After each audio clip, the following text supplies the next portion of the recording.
નમસ્તે, હું અનિલ રાણાવસિયા, કલેક્ટર જૂનાગઢ.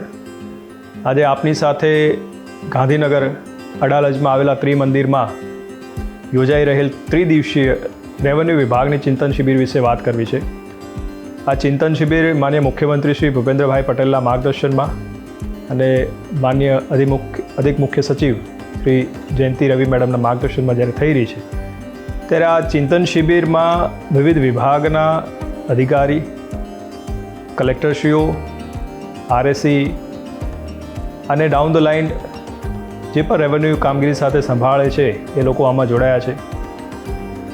આ ચિંતન શિબિરનો ખાસ ઉદ્દેશ એ છે કે વિવિધ જિલ્લાઓમાં જે સારી પ્રેક્ટિસીસ થઈ રહી છે એ આ ચિંતન શિબિરમાં પાર્ટિસિપન્ટની સામે લાવવામાં આવે, જેથી બીજા લોકો પણ આ રેવન્યુની અલગ અલગ બેસ્ટ પ્રેક્ટિસ એમાંથી કંઈ શીખે અને પોતાના જિલ્લામાં ઇમ્પ્લિમેન્ટ કરે અને લોક ઉપયોગી, લોક સુખાકારી માટે જે પ્રયાસો છે એ વધારે વેગવંતા બને એવા આશયથી બેસ્ટ પ્રેક્ટિસીસ શેર કરવામાં આવી. ઉદાહરણ તરીકે જૂનાગઢ જિલ્લામાં સરપંચ સંવાદનું જે ઇનિશિયેટિવ થયું છે એના લીધે વિવિધ ગામડાઓમાં જે પ્રશ્નો હતા એ જિલ્લા વહીવટીતંત્ર સમક્ષ સામે આવ્યા અને અલગ અલગ વિભાગ સાથે સંકલન કરીને પ્રશ્નોનું નિરાકરણ કરવામાં આવ્યું. એ જ રીતે કચ્છ જિલ્લો હડપ્પન સંસ્કૃતિના ઘણા અવશેષો એના પેટાળમાં જમીનમાં દટાઈને એને રાખ્યા છે, ત્યારે આવા અવશેષોનું એક સંરક્ષણ કરવું એ સર્વની જવાબદારી છે.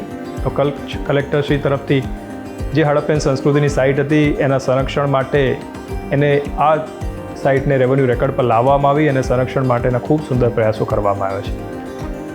એ જ રીતે આ ચિંતન શિબિરમાં વિવિધ કાયદાઓ, નિયમો, એમાં શું સુધાર કરવાની જરૂર છે એની પણ ચર્ચા કરવામાં આવી. ઉદાહરણ તરીકે જ્યારે કોઈ વ્યક્તિ પોતાની બિનખેતીની તમામ જમીનનું વેચાણ કરી દે અને પછી એને ખેડૂત ખાતેદાર તરીકેનું પ્રમાણપત્ર મેળવવું હોય તો એમાં એને કઈ રીતેની પોર્ટલની સંબંધી હોય કે ઓફલાઈન જ્યારે અરજી કરે એમાં શું મુશ્કેલીઓ પડી રહી છે એની ચર્ચા કરવામાં આવી. ઘણો ધારામાં પડતી મુશ્કેલીઓ વિશે ચર્ચા કરવામાં આવી. રેવન્યુ કાયદામાં અલગ અલગ સેક્શનમાં જે મુશ્કેલી પડે છે એની ચર્ચા કરવામાં આવી. ઉપરાંત આ સમગ્ર ઇનિશિયેટિવમાં આપણે હવે નવી ટેકનોલોજી છે, એઆઈ છે, એનો કેવી રીતે ઉપયોગ કરીશું. પ્રોપર્ટી રજિસ્ટ્રેશનની વાત કરીએ તો અત્યારે જે અમુક અંશે એ ઓનલાઈન થાય છે અને અમુક અંશે ઓફલાઈન જે કાર્ય થાય છે, તો એને કેવી રીતે આપણે ફેસલેસ બનાવી શકીએ, પેપરલેસ બનાવી શકીએ, એના વિશેની ચર્ચાઓ થઈ. અને લોકો જે ડેટા આપે છે સરકારી તંત્ર, એનું પણ એક સુરક્ષિત રીતે આપણે કેવી રીતે એને સ્ટોર કરી શકીએ, જેથી ડેટા સુરક્ષિત રીતે સંગ્રહાય અને લોકોનો વિશ્વાસ જે કાયમ રહે, એની પણ આમાં ચર્ચા કરવામાં આવી છે.